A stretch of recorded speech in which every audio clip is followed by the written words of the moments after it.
Good morning class.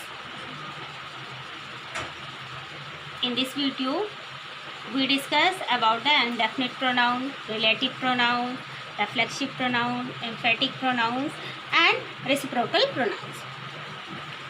Now we come indefinite pronouns. What is indefinite pronouns? A pronoun that does not refer to any person or thing in particular is called an indefinite pronoun. यानी indefinite pronoun वो होता है जिसे किसी निश्चित व्यक्ति या वस्तु का बोध नहीं होता है। यानी जब निश्चित व्यक्ति या वस्तु का बोध नहीं होता तो वो क्या होता है? Indefinite pronoun. तो क्या है? जब निश्चित यानी व्यक्ति या वस्तु का बोध नहीं होता तो कौन सा होता है? Indefinite pronoun. Example: one, none, all, many, some, nothing, someone, anybody, nobody, etcetera. We are taking an example. Someone has stolen my pen. अब ये जो someone है ये आपका क्या है? प्रोनाउन। लेकिन कौन सा प्रोनाउन है? Indefinite pronoun. यानी कैसा प्रोनाउन है? Indefinite pronoun. इंडेफिनिट प्रोनाउन कैसे है? देखिए, someone has stolen my pen. किसी ने मेरा पेन चुरा लिया है। अब किसने चुराया है ये नहीं मालूम है, तो ये क्या है? ये निश्चित नहीं है कि किसने आपका पेन चुराया। चुराया तो है लेकिन किसने चुराया है ये आपको क्या है? क्लियर नहीं है। यानी ये निश्चित नहीं है कि किसने चुराया है। तो ये समवन क्या है? समवन प्रोनाउन है। लेकिन here someone is pronoun but someone indefinite pronoun. कैसा है? इंडेफिनिट प्रोनाउन है। Now we come relative pronouns. Relative pronouns are those pronouns that join relative sentences and clauses and show the relation to a noun and modify the same noun. Example: who, whom, which, whose, that, etc. यानी relative pronoun क्या होते हैं? Relative pronoun वो होते हैं जो क्या करते हैं? दो वाक्यों को, यानी वो होता तो प्रोनाउन है लेकिन वो क्या करता है? दो वाक्यों को यानी दो सेंटेंस को, क्लॉज को जो क्या करता है? जोड़ता है, यानी कंजक्शन का वर्क करता है और अपने पहले आए हुए नाउन को से क्या करता है? जो उसके पहले नाउन आता है उससे संबंध प्रकट करता है। तो वो कौन सा होता है? Relative pronoun. We are taking an example: this is the boy who abused me. ये वही लड़का है जिसने मुझे गाली दी थी, यानी जिसने मुझे गाली दी। तो यहाँ पर गाली दी थी। अब यहाँ पर who, hair who is relative pronoun और ये जो हु है ये हमारा रिलेटिव प्रोनाउन भी है। देखिए, दो सेंटेंस को ये क्या कर रहा है? जोड़ रहा है, यानी कंजक्शन का वर्क कर रहा है और अपने पहले आए हुए नाउन यानी ये जो बॉय है ये क्या है? नाउन। इससे क्या कर रहा है? संबंध प्रकट कर रहा है। तो ये क्या है? Relative pronoun. Next, reflexive pronouns. Reflexive pronoun क्या होता है? Reflexive pronouns express that subject's action affect the subject itself. Example: himself, herself, itself, ourself, यानी ourselves, yourself, yourselves, etc. कैसे? जैसे I का क्या होता है? myself, he का himself, she का herself।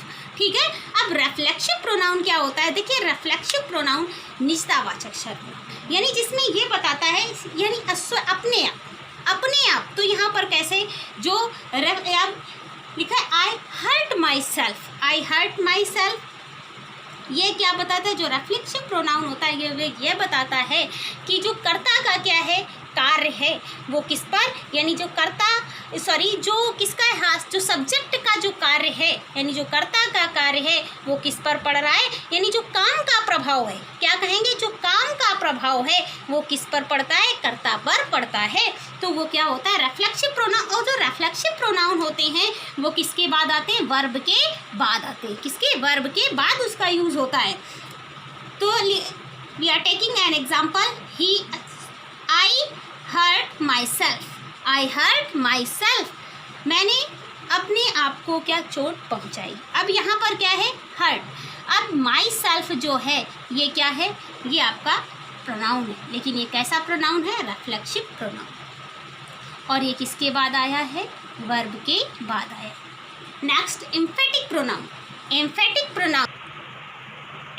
Pronounce emphasize the subject. These are used in nominative case.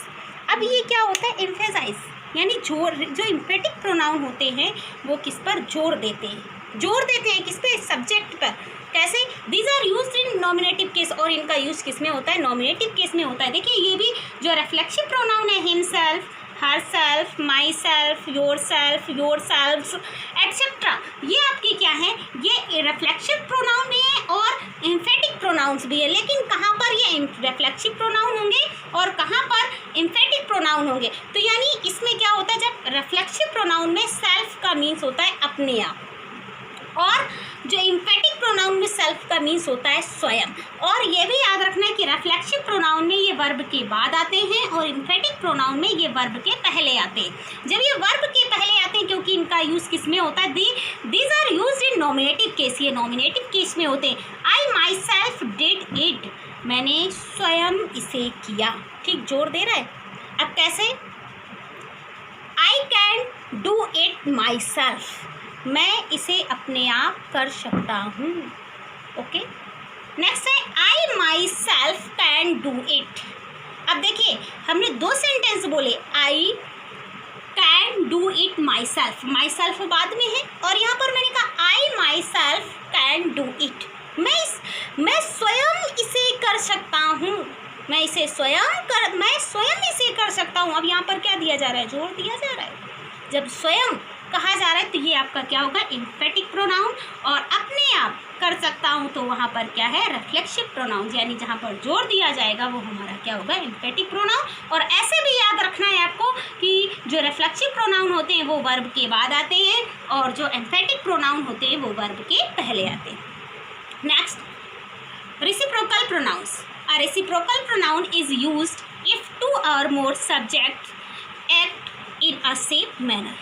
यानी क्या है, परस्पर वाचक सर्वनाम, जहाँ पर क्या होता है, यानी दो या दो से अधिक, जब क्या होती है, व्यक्ति या वस्तुएं एक ही सेम वे में जब उनका कार्य होता है तो वो क्या होते हैं, यानी और वो क्या करते हैं, परस्पर संबंध बताते हैं।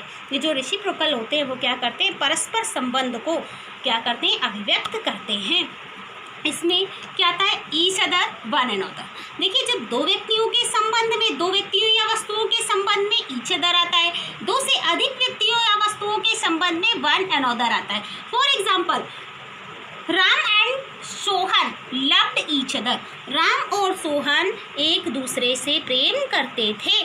तो अब यहाँ पर कितने, दो है ना, दो व्यक्ति, कौन, राम एंड श्याम। तो यहाँ पर एक दूसरे के लिए, जब दो व्यक्ति होते हैं तो एक दूसरे के लिए ईच अदर आता है। जब दो से अधिक होते हैं, यानी दो से अधिक व्यक्ति या वस्तुओं के संबंध में वन अनदर आता है। The boys help one another.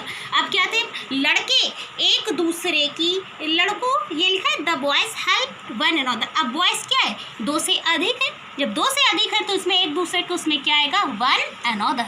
ठीक है, तो यहाँ पर एक दूसरे के संबंध में, यानी जब दो की बात होगी तो ईच अदर, और जब दो से अधिक की तो वहाँ पर क्या आएगा, वन अनदर।